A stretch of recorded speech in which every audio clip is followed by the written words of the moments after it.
Hello viewers, 100 days of electrical viva প্লেলিস্টে আপনাদের সবাইকে স্বাগতম। তো বেসিক্যালি আমি এই প্লেলিস্টটা করেছি আমাদের গভর্নমেন্ট জবে সাধারণত যে টাইপের ভাইবা কোশ্চেন গুলো হয় সেগুলো দেখা যায় যে অতটা থিওরি রিলেটেড কোশ্চেন খুব কমই থাকে, আমাদের বেশিরভাগই এই প্র্যাকটিক্যাল রিলেটেড। এবং আপনি যদি আলাদাভাবে প্রিপারেশন না নেন সেক্ষেত্রে এগুলো অ্যান্সার করাটা অনেকটা ডিফিকাল্ট হয়ে যায়। সেই কারণে আমার এই প্লেলিস্টটা তৈরি। তো অলরেডি আমি 11টা ক্লাস আমি দিয়ে দিয়েছি। 11টা ক্লাসে আমার বিভিন্ন টপিক, বিভিন্ন অ্যাডভান্স টপিক নিয়ে আমি ভিডিওগুলো দিয়েছি। তো বেটার আপনি আগের ভিডিওগুলো দেখে আসুন, কেননা আজকের এই টপিকটি, আজকের এই কোশ্চেনটি অ্যাকচুয়ালি আমার এই আগে স্কিন ইফেক্ট, আমি যে স্কিন ইফেক্টের যে আলোচনা এবং স্ট্যান্ডার্ড কন্ডাক্টর কেন ব্যবহার করা হয় সেটার সম্পর্কে যে ক্লাস আছে সেটার সাথে কমপ্লিটলি রিলেটেড। তো এখানে দেখুন, আজকে কোশ্চেনটা হচ্ছে how can you reduce skin effect, অর্থাৎ স্কিন ইফেক্ট আপনি কিভাবে কমাইতে পারেন বা স্কিন ইফেক্ট কিভাবে রিডিউস করা যায়। তো এটার জন্য তো আগে আমাদেরকে জানতে হবে যে কেন আমরা কমাবো। তো কমানোর মেইন কারণটা হচ্ছে স্কিন ইফেক্ট কিন্তু আমার ট্রান্সমিশন লাইনের জন্য উপকারী কোনো কিছু না, বেনিফিশিয়াল কিছু না, এটা কিন্তু ক্ষতিকর একটা দিক।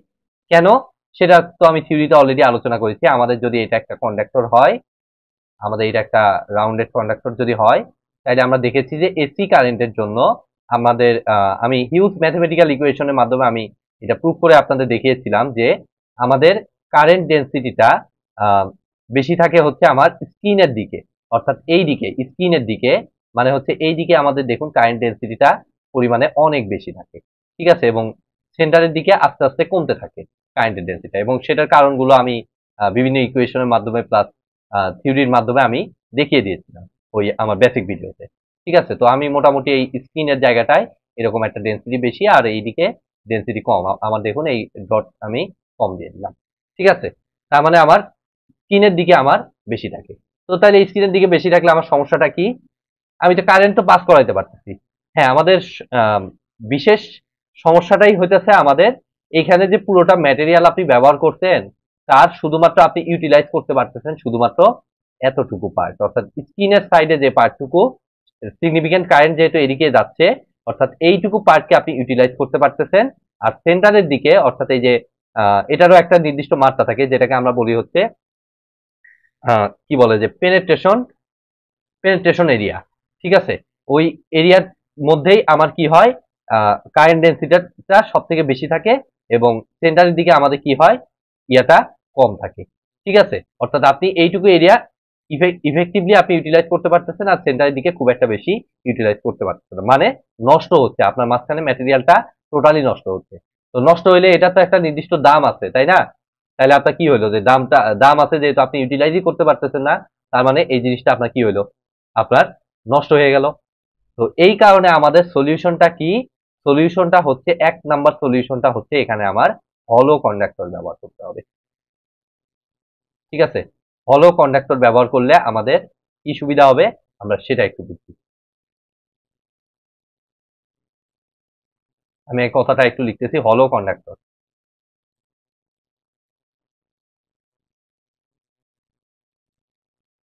তো হলো কন্ডাক্টরটা হচ্ছে, শেপটা হচ্ছে আমার কেমন, লাইক এই কন্ডাক্টরটা যেমন আছে তেমনই। আর এই যে জায়গাটুকু আমার ইউটিলাইজ হচ্ছে না, আমার স্কিন কি বলে যে পেনেট্রেশন রেডিয়াস, একটা নির্দিষ্ট পরিমাণ রেডিয়াস আছে যার মধ্যে ডেন্সিটিটা আমার কি থাকে, সর্বোচ্চ থাকে। এই রেডিয়াস অনুযায়ী মনে করেন যে এই রেডিয়াসটা আমার হচ্ছে এতটুকু, এই রেডিয়াসটা যতটুকু ঠিক ততটুকু এরিয়া জুড়ে আমি মেটাল রাখবো এবং মানে কন্ডাক্টর রাখবো এবং বাদ বাকি অংশটা আমি ফাঁকা করে দিব, ঠিক আছে। এই জিনিসটাকে আমি বলতেছি হচ্ছে হলো কন্ডাক্টর, অর্থাৎ এইখানে আমি কিছুই দিলাম না। তাতে আমার সুবিধা কি হলো, আমার এইখানে যতটুকু এরিয়া মানে ম্যাটেরিয়াল ব্যবহার করা হলো পুরোটাই আমার ইউটিলাইজ হলো আর মাঝখানে অংশটুকু ফাঁকা থেকে গেল। তো এখানে কোনো কিছু ম্যাটেরিয়াল ব্যবহার করা লাগতেছে না, মানে এটার এক্সট্রা কস্ট আমার ক্যারি করা লাগতেছে না।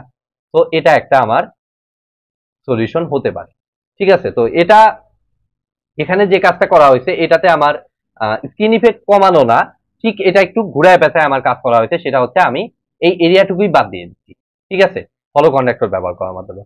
এছাড়াও এখন বর্তমানে একটা জিনিস খুব বেশি করা হচ্ছে, সেটা হচ্ছে যে আমার যে ধরেন যে এই কেবলটা, এই কন্ডাক্টরটা একটা কোম্পানি কিনতেছে, তো তাদেরকে আমাদের তো হিউজ পরিমাণ অপটিক্যাল ফাইবার কমিউনিকেশনের প্রয়োজন হয়। তো এই ফাঁকা জায়গাটায় তখন কি করা হয়, অপটিক্যাল ফাইবার কেবল এখানে ব্যবহার করা হয়, যাতে এই অপটিক্যাল ফাইবার কেবল ব্যবহার করে দেওয়া হয়, এবং সেই অপটিক্যাল ফাইবার কেবলটা ধরেন যে ওই কোম্পানি ব্যবহার করতেছে, তারা একটা নির্দিষ্ট রেন্ট বা ভাড়ার মাধ্যমে তারা বিলটা পরিশোধ করে। তাতে কি হইলো, এই জায়গাটুকু কিন্তু আমার ইউটিলাইজ তারা করে ফেললো। তো এই কাজটা এখন বর্তমানে খুব বেশি করা হচ্ছে, এটা একটা ওয়ে। আর আরেকটা ওয়ে হচ্ছে আমাদের স্ট্যান্ডার্ড কন্ডাক্টর ব্যবহার করতে হবে। তো স্ট্যান্ডার্ড কন্ডাক্টর সম্পর্কে কিন্তু অলরেডি আমি একটা বিস্তারিত ক্লাস অলরেডি দিয়েছি। তারপরে আমি হালকা করে বলতেছি স্ট্যান্ডার্ড কন্ডাক্টরটা কি। স্ট্যান্ডার্ড কন্ডাক্টর ব্যবহার করতে হবে। তাহলে একটু বুঝি আমাদের।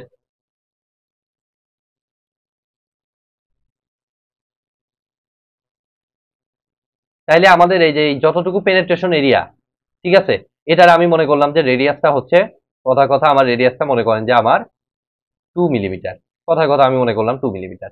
এখন আমি কি করব, আমার যেহেতু 2 মিলিমিটার রেডিয়াস, তার মানে এইটুকু এরিয়ার মধ্যে কারেন্ট ডেন্সিটি থাকতেছে। আপনি যদি এখন কন্ডাক্টরটা সরু ব্যবহার করেন, ঠিক আছে, অর্থাৎ কন্ডাক্টরটা আপনি ব্যবহার করলেন যার এমন একটা কন্ডাক্টর ব্যবহার করলেন যার রেডিয়াসটা হচ্ছে আপনার, এই যে কন্ডাক্টর আরেকটা ব্যবহার করলেন যার রেডিয়াসটা হচ্ছে আপনার 2 mm। তাতে কি সুবিধা হবে, এটার রেডিয়াসটা আমার মনে করলাম 2। তাতে কি সুবিধা হবে, এখন যেহেতু এরিয়া অফ পেনিট্রেশন আমার 2 mm এর মধ্যে পড়ে গেছে, এবং এরিয়া অফ পেনিট্রেশনও 2 mm, আবার হচ্ছে রেডিয়াসটাও আমার হচ্ছে 2 mm। তার মানে কি এই 2 mm পুরোটাই আমার ইউটিলাইজ হয়ে যাবে। তো তাতে আমার একটা সমস্যা থেকে যাবে, সেটা হচ্ছে আমার কেবলটা আমার সরু থেকে যাচ্ছে। তাই সরু হইলে আমাদের কারেন্ট ক্যাপাসিটিতে একটা বিশেষ সমস্যা হতে পারে। তো সেই কারণে আমাদের যে কাজটা করা হয়, এই রকম অসংখ্য অসংখ্য কন্ডাক্টর, অসংখ্য বলতে 4-5টা কেবল মনে করেন যে এরকম কন্ডাক্টর পাশাপাশি একসাথে আমার রাখা হয়, যার প্রত্যেকটারই আলাদা আলাদা এরিয়া, এবং এরিয়া অনুযায়ী এটা প্রত্যেকটা হচ্ছে আমাদের কত, মনে করেন যে 2 mm আমি ব্যবহার করতেছি, এখানে এরিয়া অফ পেনিট্রেশন যেহেতু 2 mm, তো এই 2 mm প্রত্যেকটা আমি ব্যবহার করার মাধ্যমে কি হচ্ছে, প্রত্যেকটাই আলাদা আলাদাভাবে আমার ইউটিলাইজ হচ্ছে অ্যাজ পার কারেন্ট ক্যাপাসিটি। ঠিক আছে, কারেন্ট ক্যাপাসিটি অনুযায়ী প্রত্যেকটাই আলাদা আলাদাভাবে আমি ব্যবহার করব। ঠিক আছে, তো এতে আমার কি সুবিধা হলো, আমি এই যে এরকম কন্ডাক্টর ব্যবহার করলাম, প্রত্যেকটাই কারেন্ট আমার ক্যারি করবে, এটাও ক্যারি করবে, এই কন্ডাক্টরটাও ক্যারি করবে, এটাও ক্যারি করবে, পুরো এরিয়াটাই আমি ইউটিলাইজ করতে পারবো। আমাদের কস্ট অনেকাংশেই আমরা কমাইতে সক্ষম হব। অর্থাৎ এভাবে আমরা স্ট্যান্ডার্ড কন্ডাক্টর ব্যবহার করার মাধ্যমে কিন্তু আমাদের স্ক্রিন ইফেক্টটা অনেকটাই কমায় ফেলতে পারি। তাহলে আমাদের সলিউশন কি কি, এক নম্বরে হচ্ছে আমাদের হলো কন্ডাক্টর ব্যবহার করা, যেখানে আমি এই যে এরিয়াটাকে আমি বাদ দিয়ে ফেলে আমি জায়গাটা হলো করে দিয়ে আমি সমস্যাটার সমাধান একরকম ভাবে করতে পারি। অপটিক্যাল ফাইবারের একটা কথা আমি বললাম বর্তমানে ব্যবহার করা হচ্ছে যেটা। তারপর হচ্ছে স্ট্যান্ডার্ড কন্ডাক্টর। স্ট্যান্ডার্ড কন্ডাক্টরটা অনেক বেশি ইম্পর্টেন্ট, এটা সব থেকে ইফেক্টিভ ওয়ে। ঠিক আছে, এটা এটা বর্তমানে প্রচলিতও আছে, প্র্যাকটিক্যালিও প্রচলিত আছে অনেক বেশি এই স্ট্যান্ডার্ড কন্ডাক্টরটা। ঠিক আছে, তো এভাবে বেসিক্যালি আমাদের ট্রান্সমিশন লাইনের আমরা স্ক্রিন ইফেক্টটা কমাইতে পারি, যেটা কিনা আমাদের ট্রান্সমিশন লাইনের জন্য অনেক বেশি ক্ষতিকর। কেননা আমাদের লস হচ্ছে, প্রচুর পরিমাণে লস হচ্ছে, সেই লসটাকে আমরা এই সিস্টেমে আমরা রিডিউস করতে পারি। তো আজকের মতো ভিডিওটি আমি এখানেই শেষ করছি। ভিডিওটি যদি ভালো লেগে থাকে অবশ্যই ভিডিওতে একটি লাইক দিবেন, বন্ধুদের সাথে বেশি বেশি শেয়ার করবেন, আর চ্যানেলে নতুন হয়ে থাকলে অবশ্যই চ্যানেলটি সাবস্ক্রাইব করবেন। ধন্যবাদ।